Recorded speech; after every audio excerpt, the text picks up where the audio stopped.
Nous sommes le 15 mars 2020, 13 h partout en Côte d'Ivoire. Vous êtes au bon endroit, bonjour et bienvenue. Charles Kofi Dibi s'en est allé à jamais. Décédé le 7 décembre dernier, l'ex-président du Conseil économique, social, environnemental et culturel a été inhumé hier à Pakwabo, son village natal. Juste avant, une messe de requiem a été célébrée au stade de Boisflé en présence du chef de l'État Alassane Ouattara et du président du Togo, Faure Gnassingbé.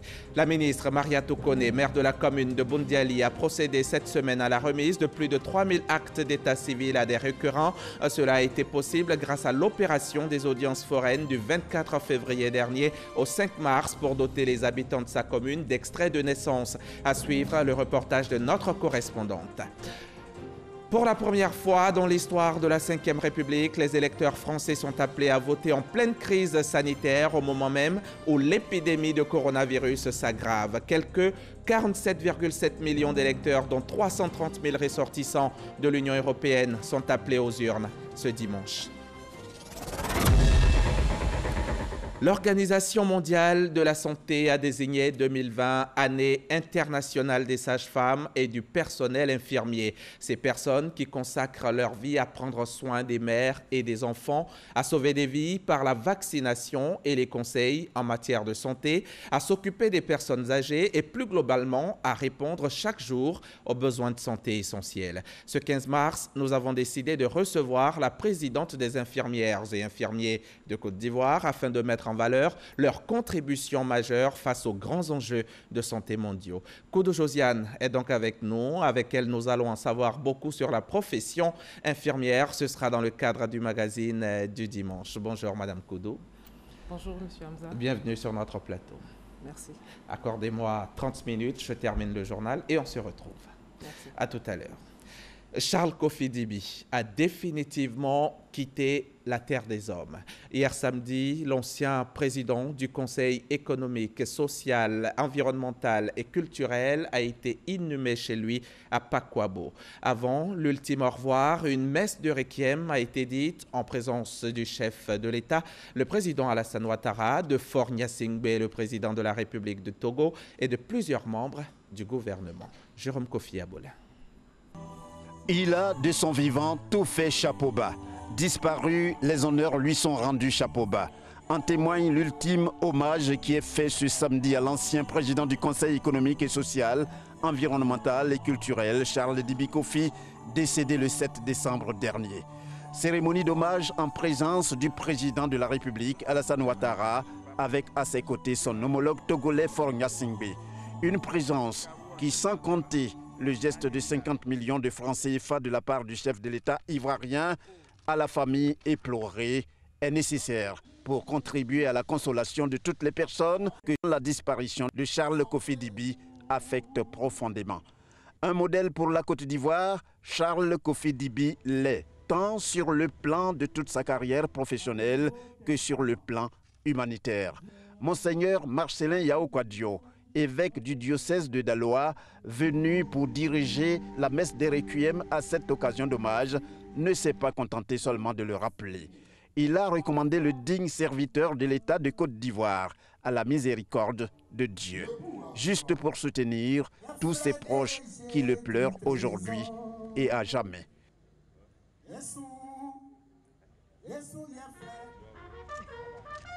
Outre les honneurs religieux, il y a les honneurs militaires, notamment marqués par la sonnerie aux morts.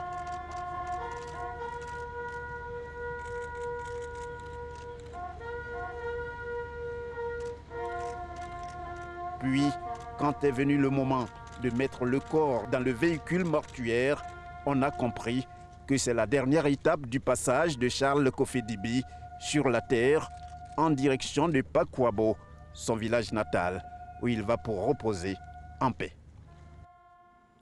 Et c'est à Pakwabo donc que Charles Kofi Dibi a été inhumé au mausolée familial. Pakwabo donc son village natal. L'ultime séparation s'est faite en présence du vice-président de la République, Daniel Kablan-Duncan, du président du Sénat et des populations de la Maraoué qui pleurent leur leader. Ils ont tenu à lui rendre un ultime hommage.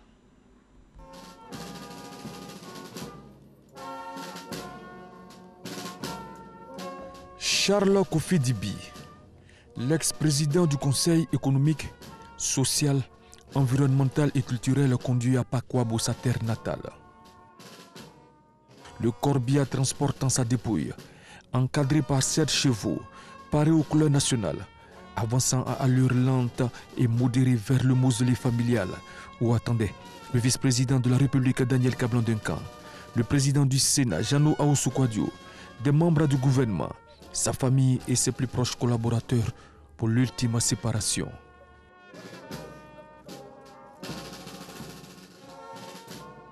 Pakwabo n'a pas voulu manquer l'occasion d'un dernier hommage à celui qui était pour lui un leader et un guide.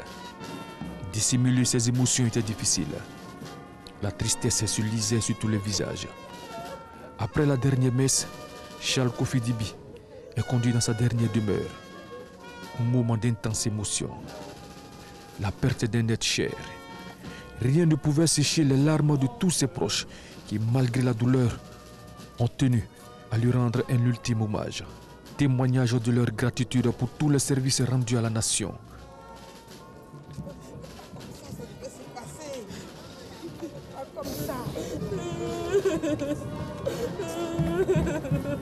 Charles Kofi Dibi restera à jamais un exemple dont la région de la Marawi et toute la Côte d'Ivoire se souviendront. Adieu Charles Kofi Dibi.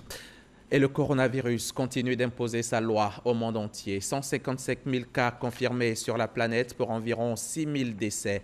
La Côte d'Ivoire enregistre depuis hier samedi 3 nouveaux cas de Covid-19. Il s'agit de patients de nationalité ivoirienne, dont 2 sont de sexe masculin, âgés respectivement de 33 ans et 49 ans, et le troisième de sexe féminin, âgé de 56 ans. Les symptômes présentés par les malades étaient essentiellement une fièvre, une toux et un rhume. Parmi ces patients, 2 ont séjourné en Europe, notamment en Italie et en France. Le troisième cas est celui d'une Ivoirienne agent de santé dans une école n'ayant pas voyagé hors du pays depuis le début de l'épidémie. Elle a été probablement contaminée lors des soins par un contact infecté non dépisté ayant importé la maladie de retour des vacances scolaires en février 2020 en France. À ce jour, il a été enregistré 4 cas confirmés et 0 décès. Tous les malades sont pris en charge par le service des maladies infectieuses et tropicales du CHU de Treichville. Leur état de santé est satisfaisant et ne suscite aucune inquiétude. Le ministère de la Santé et de l'Hygiène publique réitère donc son appel au calme et à l'application des mesures de prévention en vigueur, signé des mains du ministre de la Santé et de l'Hygiène publique, Dr Eugène Aka-Awele. La France, elle, se barricade, mais est appelée à faire une exception ce dimanche pour le premier tour des élections municipales. Jusqu'au dernier moment, certains ténors de l'opposition ont appelé au report du scrutin. Les électeurs français sont appelés donc à voter en pleine crise sanitaire au moment même où l'épidémie de coronavirus s'aggrave. Quelques 47,5 millions d'électeurs, dont 330 000 ressortissants de l'Union européenne, sont appelés aux urnes ce dimanche. La salubrité est aussi gage de bonne santé. Les autorités le savent et elles en font une priorité. L'opération Grand Ménage, qui consiste à nettoyer les rues de nos villes et communes et à curer les caniveaux, est à sa 37e édition. 3 ans que l'initiative a été prise par le ministère de l'Assainissement et de la Salubrité. Et désormais, sont impliquées dans cette vision du gouvernement les structures publiques et privées. Grace Kando a suivi l'opération hier à Marcory. Cité Grand Moulin dans la commune de Marcory. Riverains et agents de la société de distribution d'eau de Côte d'Ivoire Sodeci, tous mobilisés pour rendre propre le quartier. Grandes artères, caniveaux sont passés au peigne fin. C'est une action citoyenne. Nous avons décidé d'accompagner Madame le ministre dans son initiative et de montrer que tout le monde peut à sa manière contribuer. L'État fait sa part, mais chaque société, chaque Ivoirien peut à son niveau également contribuer à l'assainissement.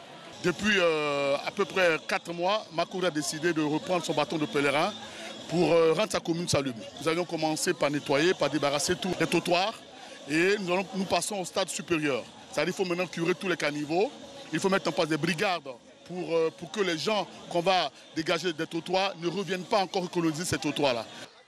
Ces actions s'inscrivent dans le cadre de la 37e édition de l'opération Grand Ménage qui vise à sensibiliser population, collectivités et entreprises sur la nécessité de relever ensemble le défi de la propriété. J'invite les entreprises qui veulent être des entreprises citoyennes à faire comme la SODECI, à s'engager aux côtés du gouvernement à travers ce programme de sensibilisation et d'éducation au changement de comportement, afin qu'avec le secteur privé, nous sensibilisons les populations. Et je pense qu'avec cette mobilisation, nous arriverons à inverser la tendance. En 2025, il faut que tous les citoyens soient acteurs de propriété. La SODECI est partenaire de cette 37e édition de l'opération Grand Ménage. Pour maintenir le cap de la propriété, elle a offert du matériel de salubrité à la cité Grand Moulin. Nous sommes le 15 mars et comme chaque année, l'on célèbre ce dimanche la journée mondiale des droits du consommateur. Une journée pour faire le point sur les acquis et dégager les perspectives pour une meilleure prise en compte des consommateurs. Le président de la République a décidé d'améliorer au mieux le quotidien des Ivoiriens. Le ministre Souleymane Diarra en a donné l'assurance aux associations de consommateurs. C'était au micro RTI 1 d'Astou Touré. Depuis 1983, chaque année est célébrée dans le monde la Journée mondiale des droits du consommateur instituée par l'Association internationale des consommateurs, Consumer International. À l'instar de la communauté internationale, la Côte d'Ivoire célèbre ce 15 mars 2020 cet événement dont le thème est « Consommateur durable ». Ce thème est à la fois pertinent et d'actualité dans un monde confronté aux défis du développement durable.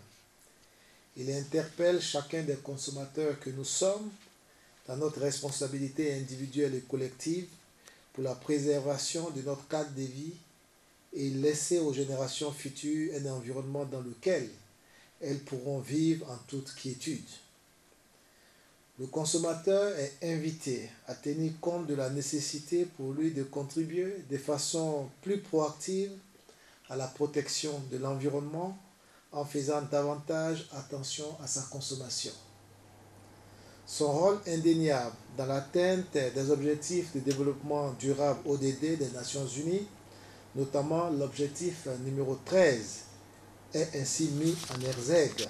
Par ailleurs, sous l'impulsion du président de la République Alassane Ouattara, une stratégie nationale de développement durable a été adoptée et de nombreuses actions ont été initiées afin de promouvoir un développement durable en Côte d'Ivoire, notamment à travers le programme de renforcement du cadre institutionnel et législatif et des capacités nationales de gestion environnementale. Ce sont plus de 40 tests internationaux relatifs à l'environnement que notre pays a ratifiés. De plus, il s'est doté de plusieurs codes, tels que le code de l'environnement, le code de l'eau, le code minier, le code forestier, le code des investissements, afin que ces activités se déroulent dans le cadre d'un développement respectueux de l'environnement. Ces codes participent à l'intégration de l'environnement dans le développement socio-économique de la Côte d'Ivoire.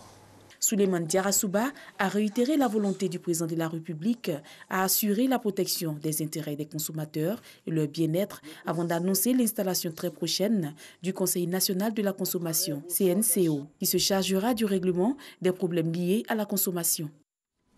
Et c'est parti pour les journées carrière 2020. Le top départ a été donné hier à Gagnoa par la ministre de l'Éducation nationale, de l'enseignement technique et de la formation professionnelle. Kandia Camara a rappelé l'objectif de ces journées qui est de permettre aux élèves d'échanger avec les professionnels de tous les corps de métier afin de mieux s'orienter à la fin de leur formation. Le témoignage de Godefroy Okambawa. À travers cette coupure de ruban, la ministre de l'Éducation nationale, de l'enseignement technique et de la formation professionnelle, Kandia Camara, lance les journées carrière 2020 à Gagnoa dans la région du Gor. Une initiative qui permet aux élèves d'échanger avec les professionnels des corps de métier et des entreprises afin de faciliter leur insertion dans le tissu socio-économique à la fin de leur formation. Ça nous a beaucoup intéressé parce qu'on s'est informé sur le type de métier que nous pouvons faire après la classe de 3e en rapport avec l'agriculture. Donc nous avons des formations professionnelles portant sur l'élevage, sur la pêche, sur la pisciculture et d'autres choses encore très importantes qui pourront nous être utiles. Nous sommes dans une zone rurale et les enfants décrochent vite. 6e, 5e, ils peuvent se reconvertir. Voilà, avec la formation professionnelle, ça a été vraiment bénéfique. Pour la ministre de l'Éducation nationale, de l'enseignement technique et de la formation professionnelle, ces journées carrières constituent une phase déterminante dans la suite du parcours de ces apprenants. Les journées carrières sont une activité très importante pour notre ministère parce que c'est l'activité qui permet de mieux orienter les enfants. Parce que nous disons toujours, une mauvaise orientation peut conduire à l'échec pour un enfant. Donc c'est une opportunité qui est donnée chaque année à tous les élèves du secondaire, surtout le second cycle de toute la Côte d'Ivoire. Parce qu'aujourd'hui, nous avons procédé au lancement national, mais il est demandé à tous les directeurs régionaux, à tous les directeurs départementaux de faire exactement la même chose. Après Korogo en 2019, c'est la ville de Gagnoa qui accueille cette année la célébration nationale de ces journées carrières avec 80 stands de présentation et d'échange. Cette année, le Maroc, pays invité, est représenté par son ambassadeur. Le Premier ministre Amadou Gon Coulibaly sera dans les prochains jours dans la Maraoué pour toucher du doigt les difficultés des populations et tenter d'y apporter des solutions. Ces mots sont du secrétaire d'État du renforcement au renforcement des capacités, fils de la région. C'est donc le week-end dernier que Zorobi Balo a fait l'annonce de cette visite de travail aux populations. Léon Brokwame y était pour RTI. Duafla, deux localités en une dans le département de Zouenoula, région de la Maraoué. Tout d'un village moderne avec une école, ses constructions et enfin l'électricité. L'électricité, ça précède le développement. Donc beaucoup de choses vont se faire. Les petits métiers, donc nous avons voulu fêter l'événement pour pouvoir dire au gouvernement merci. Par fortuite, la reconnaissance de Duafla au chef de l'État, son raccordement au réseau électrique national, une retombée du programme social du gouvernement, 20 ans après la mise en place des installations. Dans la sous-préfecture de Kanzra, 15 sur les 19 villages sont ainsi électrifiés, dont 12 par l'actuel gouvernement. Lorsque le président Alassane Ouattara a pris le pouvoir, le nombre de villages électrifiés dans notre région, c'était 20%. Aujourd'hui, nous sommes en mars 2020 et nous sommes à près de 80% de taux d'électrification. Après l'électricité, Kapa sur le centre de santé, premier projet du Grand Bouénou, fusion de Duafla et Zudio pour un développement commun. Le secrétaire d'État procède à la pose de la première pierre de l'infrastructure et fait don de 3 tonnes de ciment pour aider à sa réalisation. Zorobi Balo annonce la visite de travail du Premier ministre Amadou Gon Coulibaly pour booster le développement de la Maraoué. Apprêtez-vous, le Premier ministre vient chez nous et il va venir donner un coup d'accélérateur à nos différents chantiers. Il va venir nous apporter le développement. Entre autres attentes de la Maraoué exprimées par les populations du Grand Bouénou, l'eau potable, le renforcement du réseau routier. Ils étaient sans papier, mais aujourd'hui, 3000 habitants de Boundiali au nord de la Côte d'Ivoire ont retrouvé le sourire. Ils viennent de recevoir leurs actes d'état civil. Cela grâce à la ministre Maria Toukone, maire de la commune. On suit la correspondance d'Ami Sissoko. Ce sont plus de 3000 requérants de la commune de Boundiali qui reçoivent les jugements supplétifs des maires de la maire Maria Toukone. Parmi les bénéficiaires de ces actes d'état civil, de nombreux enfants et 600 élèves. C'est le fils de mon grand frère. Comme le grand frère est décédé, et j'ai constaté qu'il n'a pas d'extrait. Donc quand madame le maire a lancé l'ouverture des audiences pour elle, je me suis fait témoin pour venir faire son extrait. Je suis très content aujourd'hui parce que j'ai eu son extrait. Comme ça, il pourra aller à l'école. Oui, maintenant j'ai retrouvé mon extrait. Vraiment, ça me fait plaisir même. Je peux aller faire 42 et puis je suis là. En cas d'un voyage, bon, je peux aller en déplacement, je suis libre. Ne pas déclarer les enfants à l'état civil entrave fortement l'application de la politique de développement du gouvernement, indique la maire Maria Toukone aux populations, et d'expliquer que ce premier document administratif ouvre l'accès à bien d'autres, dont la carte nationale d'identité. Nous avons proposé 3000 extraits de naissance, mais à ce jour, à la fin de l'opération, ce sont 3432 personnes qui vont effectivement recevoir leur extrait de naissance aujourd'hui. Chers parents, Je voudrais que cette opération d'audience foraine soit l'occasion pour l'ensemble des populations de notre commune de prendre conscience de l'importance de la possession d'un acte de naissance. Je vous invite à en faire un élément de votre culture personnelle et à prendre l'engagement de ne plus faire de sans-papiers dans vos familles, dans vos villages, dans vos quartiers. Démarré le 24 février dernier à Boundiali, l'opération des audiences foraines pour doter les sans-papiers d'extraits de naissance a pris fin le 5 mars. Elle a coûté plus de 15 millions de francs CFA à la municipalité de Boundiali, l'initiatrice du projet.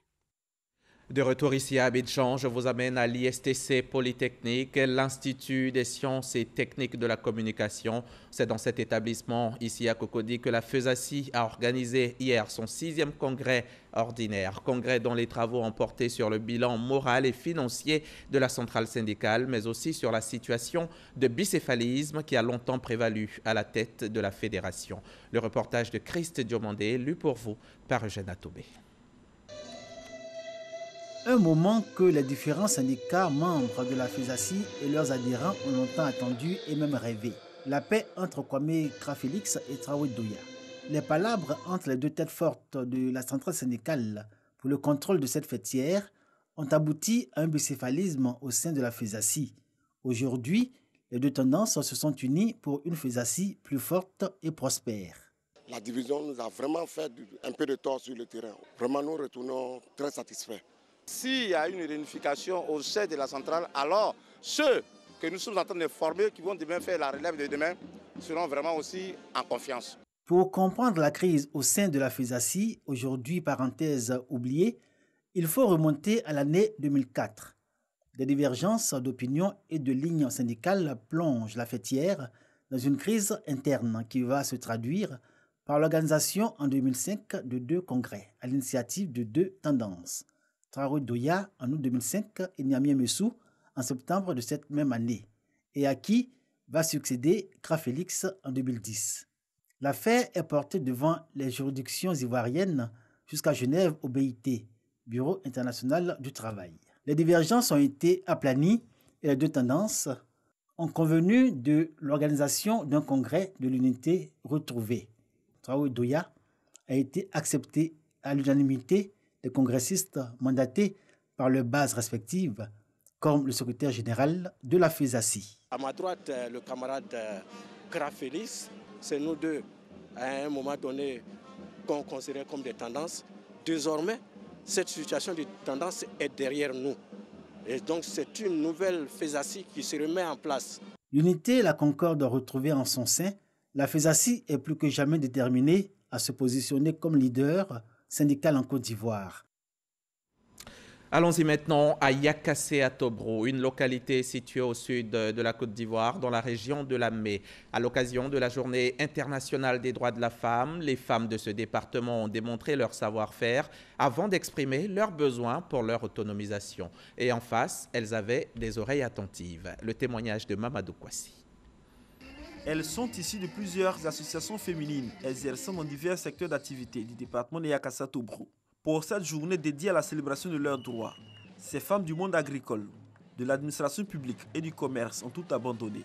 Des pas de danse pour célébrer les acquis de leur émancipation et aussi de leur autonomisation. Occasion pour ces femmes du département de Yakassé-à-Tobro de montrer leur savoir-faire et leur savoir-être. Elles ont saisi cette opportunité pour exprimer des besoins axés essentiellement sur leur autonomisation. L'évacuation de nos denrées alimentaires, avoir des toilettes au marché, aider les coopératives de femmes à avoir du matériel agricole. Nous devons nous engager tout à faire de notre mieux pour agir efficacement pour garantir la paix et la stabilité. Marraine de l'événement, Marie-Jeanne Seka, épouse du ministre Seka Seka, a invité les femmes du département de Yakassé-à-Tobro à rester unies et solidaires pour combattre davantage la pauvreté. Invité spécial de cette célébration, Sékou Gon Coulibaly a au nom de son porte-parole rassuré les femmes de l'engagement du Premier ministre Amadou Gon Coulibaly et de l'ensemble du gouvernement à œuvrer davantage pour faire de l'autonomisation des femmes une réalité dans toutes les régions de Côte d'Ivoire. Cela va sous-entendre un accompagnement des femmes pour leur autonomisation, mais en même temps, cette activité permettra de créer de l'emploi. nous mettrons à la disposition de ces associations-là des produits bio et qui sont aujourd'hui l'élément pour pénétrer et entrer dans certains marchés.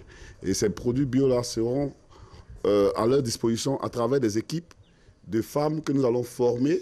La célébration de la Journée internationale de la femme à Yakassat-Tobrou est une initiative de l'IFEF local. Plusieurs dons ont été faits avec des remises d'attestation aux femmes les plus dynamiques de leur secteur d'activité, avant d'être exhortées à être des acteurs de paix et de cohésion. De son côté, l'ONG Femmes Actives pour le bien-être social a choisi de célébrer le 8 mars en rendant hommage à d'autres femmes, celles issues des forces armées de Côte d'Ivoire, pour leur courage, leur bravoure. L'ONG FABES milite essentiellement pour l'autonomisation des femmes à travers la formation professionnelle. Les précisions de Didier Nguessan. Elles sont de la police, de la gendarmerie, de la garde pénitentiaire et de la société civile et sont les invités de l'ONG Femmes Actives pour le bien-être social, FABES, dans le cadre de la 2e édition des journées de promotion de l'autonomisation et de distinction des femmes, une plateforme d'échange et de récompense des femmes à fort impact social. De la lutte contre les violences basées sur le genre par la police nationale à la formation professionnelle initiée par l'ONG FABES, tout concourt à l'épanouissement de la gente féminine. Pour nous, FABES, l'autonomie doit être complète et absolue. L'éducation et la formation sont donc des étapes incontournables pour l'édification de l'autonomisation de la femme. Pour œuvrer de manière plus concrète à l'autonomisation de la femme, avons un projet, la construction d'un centre d'alphabétisation, de formation et de recyclage. Vous montrez à cet égard comment la femme est un acteur majeur dans le processus de développement de nos jeunes nations, comme l'attestent les études menées sur la question. Une plus grande inclusion des femmes dans le monde du travail, la scolarisation des jeunes filles, le relèvement du niveau d'études des femmes et une plus grande justice dans le traitement salarial. L'ONG FABES œuvre à l'autonomisation individuelle et communautaire de la femme à travers le bien-être social, économique et environnemental. En bref et en images, la 13e édition du FEMUA va se tenir du 14 au 19 avril prochain. En lançant l'événement cette semaine au Sofitel Hôtel Ivoire d'Abidjan, à Salfo, le commissaire général a dévoilé la liste des artistes qui prendront part à cette édition 2020. Ils seront 21 au total, 7 artistes nationaux et 14 internationaux, dont Youssou N'Dour, Koffi Olomide, Sombil et Kajim. Le Festival des musiques urbaines d'Anomambo, c'est donc en avril prochain. Le festival à Chez nos pays, lui, a refermé ses portes. C'était à Koumassi les 6 et 7 mars dernier. Plusieurs artistes tradimodernes et urbains se sont succédés sur scène pour faire valoir la richesse culturelle africaine. Frédéric Oulaye, Issa Chonayeo. Koumassi, place Inch'Allah, ambiance festive à l'occasion de la 8e édition du festival à Chez nos pays.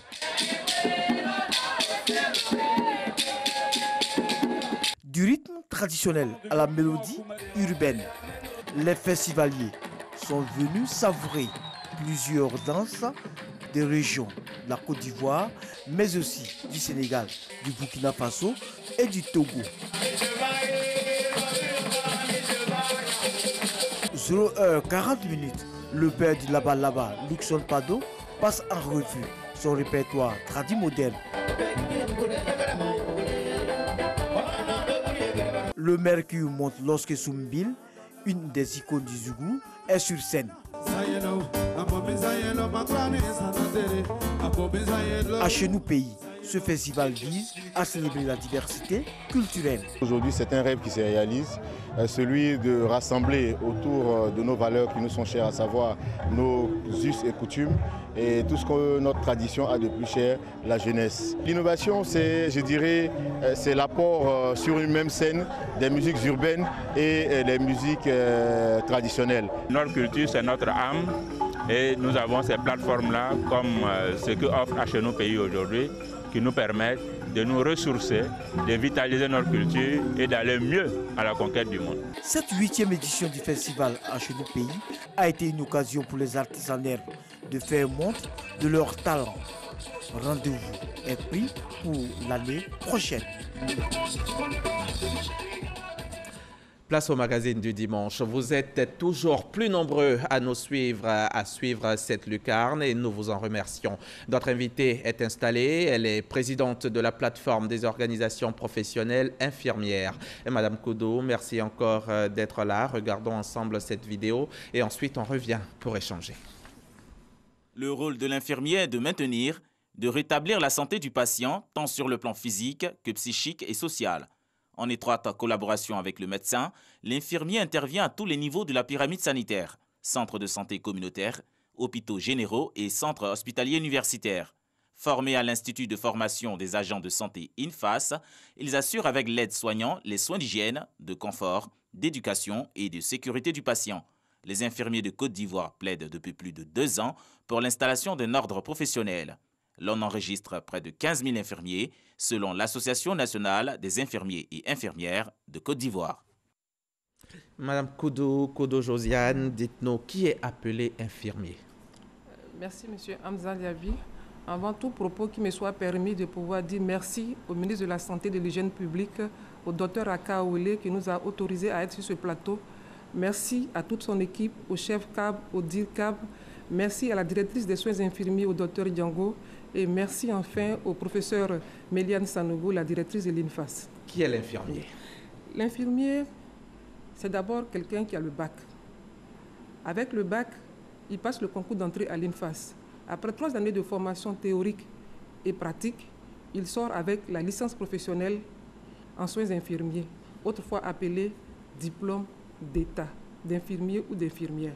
D'accord. Et maintenant, quand il commence à travailler, quel est son rôle exact dans un centre de santé? Avant de parler de son rôle de façon spécifique, je voulais juste revenir un peu en arrière pour dire vraiment un grand merci au président de la République pour le décret de 2015 qu'il a pris, qui permet maintenant aux infirmiers de passer de la catégorie B3 au grade A7.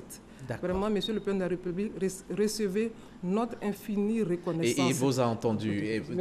C'est quoi votre rôle, justement, dans un centre de santé? Donc, l'infirmier a pour rôle, bien évidemment, après la formation qu'il a reçue, de prodiguer des soins de qualité. Mais les soins, c'est un ensemble d'activités déléguées, destinées à permettre de rétablir la santé du patient. D'accord. Il donne des soins et il conseille aussi. Exactement. D'accord. Il conseille, même, on n'a pas besoin d'être malade avant de bénéficier des services d'un infirmier. Exactement. C'est ce que vous avez dit, c'est exactement cela. Donc, le rôle de l'infirmier, c'est comme vous l'avez dit tantôt, ce sont des activités de promotion de la santé, d'éducation, d'accompagnement, d'identification des besoins à satisfaire. Nous nous raisonnons souvent en termes de besoins à satisfaire. Est-ce qu'il y a suffisamment d'infirmiers ici en Côte d'Ivoire? Si nous tenons compte du ratio de l'OMS qui nous demande un infirmier pour 5 000 habitants, et par exemple un médecin pour 10 000 habitants et une sage-femme pour 3 000 femmes en âge de procréer, nous pouvons dire que le ratio au niveau de la Côte d'Ivoire est satisfaisant.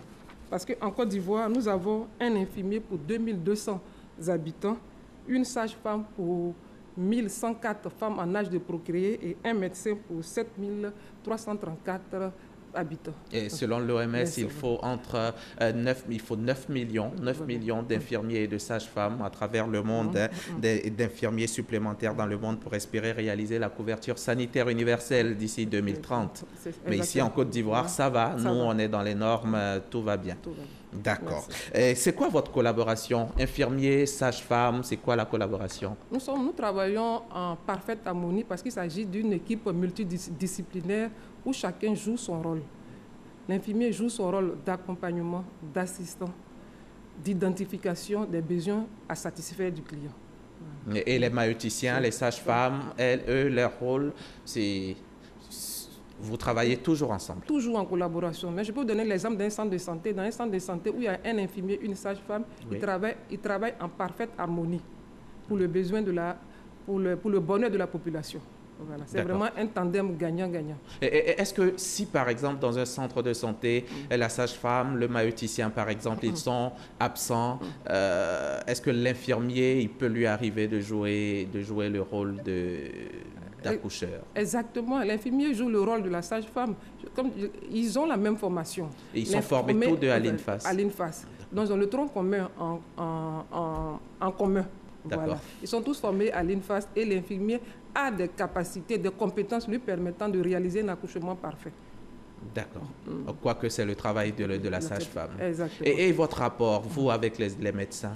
Ce sont comme je disais tantôt, ce sont des rapports de collaboration et nous travaillons en parfaite harmonie avec les médecins. Il n'y a pas de problème à ce niveau-là. Un médecin a forcément besoin de la présence d'un infirmier. Comme je dis, c'est une équipe multidisciplinaire où chaque entité travaille en fonction de ses compétences. Qu'est-ce qui a motivé l'Assemblée mondiale de la santé à désigner 2020 année mondiale des infirmiers, du personnel infirmier et des sages-femmes, à votre avis? Qu'est-ce qui a motivé l'AMS? Donc nous, on pense que l'OMS a décidé de décréter une année internationale aux sages-femmes et au personnel infirmier à cause du travail qu'ils font tous les jours pour la population.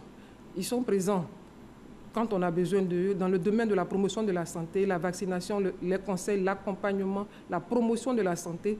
Ils sont à tous les niveaux de la pyramide sanitaire. D'accord, mais tous les médecins, tout le monde est à tous les niveaux, non, Madame Koudou? Oui. Vous avez aussi la journée internationale, non? La journée internationale de l'infirmier, le 12 mai. C'est exactement cela. Oui. Nous avons la journée internationale des infirmiers le 12 mai. Cette journée est commémorée à l'honneur de Florence Nightingale, une infirmière britannique qui s'est révélée au monde pendant la guerre de Crimée, dans les années 1800.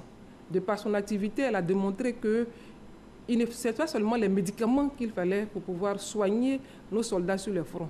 Il fallait leur apporter le soin, il fallait veiller sur eux, leur apporter de la nourriture, faire régulièrement leur pansement. Et c'est là qu'est né les soins infirmiers modernes. D'accord. Mais ils sont nombreux, les patients qui vous accusent de mauvais accueil, par exemple, d'injures même parfois. Et là, je parle en même temps aussi des sages-femmes. Qu'est-ce que vous dites? Alors que Florence, elle vous a appris à prodiguer les soins aux gens, à compatir. Et vous, qu'est-ce que vous dites de ces accusations, les infirmiers? Nous pensons qu'il s'agit d'un infirmier d'un autre temps. Il s'agit d'une sage-femme aussi d'un autre temps. Pourtant, ceux qui s'en plaignent sont d'aujourd'hui. J'en viens. Non, c'est pour vous dire que c'est l'importance pour nous de pouvoir maintenant accéder, comme vous l'avez dit dans la vidéo, à l'ordre des infirmiers. Une fois que l'État va nous permettre de pouvoir asseoir l'ordre des infirmiers, nous pensons que nous pourrons mettre de l'ordre dans notre profession. Nous allons jouer nous-mêmes le gendarme de la profession et nous allons veiller sur des pratiques de qualité. Voilà. Mais tout ceci se fait dans le cadre bien précis d'un ordre des infirmiers qui va réglementer la profession infirmière de façon générale en Côte d'Ivoire. Il existe déjà un ordre des sages-femmes. Et pourtant, on les accuse également de ne pas trop bien accueillir les patientes, d'injures parfois. Vous voyez que l'ordre n'est pas forcément la panacée, la solution. C'est vrai, mais le plus important pour la définition d'une corporation, il est important que cette corporation-là ait un ordre pour pouvoir mettre de l'ordre. Nous avons l'ordre des architectes, nous avons l'ordre des médecins, nous avons l'ordre des chirurgiens dentistes. Donc nous pensons qu'avec l'avènement de l'ordre des infirmiers, nous pourrons mettre de l'ordre dans notre profession. D'accord. Voilà. Quelles activités vous avez prévues pour 2020? Surtout que c'est votre année.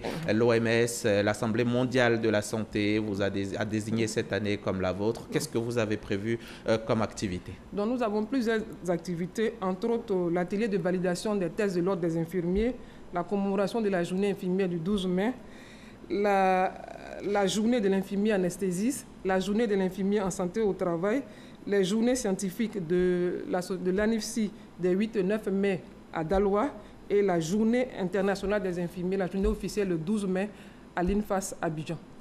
Ça fait beaucoup pour cette année. D'accord. En tant qu'infirmier, on vous imagine bousculé par cette actualité de coronavirus en termes de conseils, de rappels incessants, des mesures de protection, mais surtout vos collègues des pays fortement touchés. Dites-nous, ce travail d'infirmier, est-ce qu'il est difficile, stressant? Est-ce que... D'accord. En fait, c'est un travail difficile pour l'infirmier. En ce sens-là où l'infirmier doit se mettre dans la peau du patient pour savoir ce qu'il vit et quels sont ses besoins. Je disais tantôt, nous les infirmiers, nous travaillons dans le sens de satisfaire les besoins de la personne. Mais à côté de cela, ce qui rend le travail passionnant, et ce qui rend le travail passionnant, c'est le sourire que nous arrivons à mettre sur un visage, c'est la gratitude que nous recevons parfois des patients. Quand, par exemple, le président américain dit, et je cite, qu'il a envie, quand vous êtes le plus mal de vous-même et que vous êtes le plus effrayé au monde, vous avez l'infirmière toujours à votre côté. Et quand, par exemple, le directeur général de l'OMS, le docteur Théodoros, dit, et je cite, que les infirmiers, les sages-femmes représentent la colonne vertébrale de notre système de santé, ce sont des mots qui sont forts, ce sont des sources d'inspiration. Et quand notre ministre de la Santé nous demande de travailler avec le cœur, de donner du cœur, d'agir avec le cœur pour la qualité des soins, ce sont des mots forts pour nous. Et ça n'a pas de prix. Peut-être qu'il vous le rappelle parce que vous l'avez oublié, vous ne le faites pas, non? Nous le faisons, mais nous quelques-uns voilà, parmi vous. Bien évidemment, comme vous l'avez dit tantôt, hein, il y a des brebis galeuses dans toutes les professions, nous n'en disconvenons pas. Mais le plus important pour nous aujourd'hui, c'est le défi de la qualité des soins pour la réduction de la mortalité maternelle et infantile. Et surtout, humaniser les soins, mettre de l'amour, du cœur dans tout ce que nous faisons. C'est une recommandation du ministre de la Santé qui est sortie lors du forum du dialogue social pour le financement des services de santé. Voilà. Et la plupart du temps, on constate que des infirmiers, il y en a beaucoup moins que des infirmières, c'est cela? Oui, effectivement. Pourquoi c'est prisé par les femmes beaucoup plus comme ça? À cause de Florence? Exactement. Et puis c'est un peu relié à l'histoire. Ça a commencé par des religieuses ailleurs. Donc ce qui fait qu'on a plus d'infirmières que d'infirmiers dans notre profession. Et même côté sage-femme, c'est pareil aussi. D'accord. Et vos défis, ce sont lesquels? Donc, les défis, essentiellement, nos défis, c'est d'abord, avant de revenir aux défis, c'est de dire aussi merci au ministre de la Santé par rapport à la réforme hospitalière qu'il a défendue. Voilà, cette réforme qui prévoit une nouvelle gouvernance de nos structures de santé. Et cette gouvernance va passer, bien évidemment, par le renforcement des capacités de tous les acteurs du système de santé. Et ça, c'est vraiment un point. Nous tenons à lui dire vraiment merci pour cela. Et vos défis? Voilà. Donc, nos défis, c'est de permettre aux infirmiers qui n'ont pas la possibilité d'arriver jusqu'au doctorat ou au PhD en Côte d'Ivoire, de pouvoir se former ailleurs pour que nous ayons des infirmiers qui puissent produire comment on appelle ça, des ouvrages de publication. Effectivement, parce qu'il existe, pour ceux qui nous regardent, il existe des docteurs en soins infirmiers. Exactement. Ils ne sont pas médecins, mais ils sont docteurs également en soins infirmiers. Exactement. Oui, allez-y. Et vous en avez encore d'autres défis? Oui, c'est essentiellement celui-là. Et puis aussi, il s'agit de la question, comme je disais tantôt, de l'universitarisation de la formation infirmière. Ça aussi, c'est important parce que c'est cette formation-là qui va permettre aux infirmiers de devenir des enseignants-chercheurs en s'inscrivant dans certaines URFR que nous n'avons pas chez nous en Côte d'Ivoire. Donc, c'est de permettre à l'État de leur octroyer des bourses pour pouvoir arriver à ce niveau de formation d'excellence.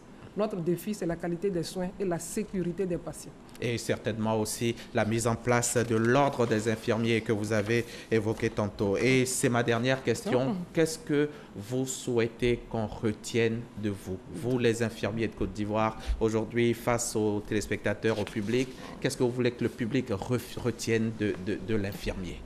Bon, d'abord, avant de retenir l'image de l'infirmier, ce que je voulais dire pour la particularité de cette année 2020, nous souhaitons vraiment honorer les meilleurs d'entre nous, le meilleur élève infirmier, la meilleure élève infirmier, nos différents responsables Ça fait partie des activités des CHU, les infirmiers qui se sont fait distinguer par leur savoir-faire, leur savoir-être et leur dynamique. Ce qu'il faut retenir de la profession infirmière, il faut savoir que l'infirmier est le premier agent de santé. avec lequel vous rentrez en contact, il est compétent, il est disponible, il est toujours à votre écoute. L'infirmier, c'est votre ami pour la vie. Et je voudrais aussi demander à tous les infirmiers, c'est vrai, c'est difficile de les mobiliser parce qu'ils sont toujours en contact permanent avec la population, de les inviter à venir faire la fête le 12 mai. De venir, lors de la journée... Lors de la journée internationale. Ça serait une journée de réflexion, mais surtout une journée de reconnaissance. Pour leur dire merci pour le travail abattu. D'accord. Et surtout, Dr Tedros Ghebreyesus appelle tous les pays à investir dans les effectifs des sages-femmes et d'infirmiers dans le cadre de leur engagement en faveur de la santé pour tous. Merci, Madame Koudou Josiane, présidente de la plateforme des organisations professionnelles infirmières de Côte d'Ivoire. Merci d'avoir accepté de venir nous parler de votre profession dans ce contexte de coronavirus. Merci encore et à très bientôt. Et concernant le coronavirus, justement, le ministre de la Santé, Eugène Akawele, le directeur général de l'INHP, professeur Beignet, ne cesse de nous rappeler les mesures de prévention, notamment se laver fréquemment les mains avec de l'eau et du savon, se couvrir la bouche et le nez avec un mouchoir pour tousser ou éternuer, ou le faire tout simplement dans le creux du coude et éviter tout contact étroit avec une personne souffrant de fièvre, de rhume et de toux. C'est à ce prix-là qu'on évitera la propagation du Covid-19. Bonne santé et bon dimanche chez vous.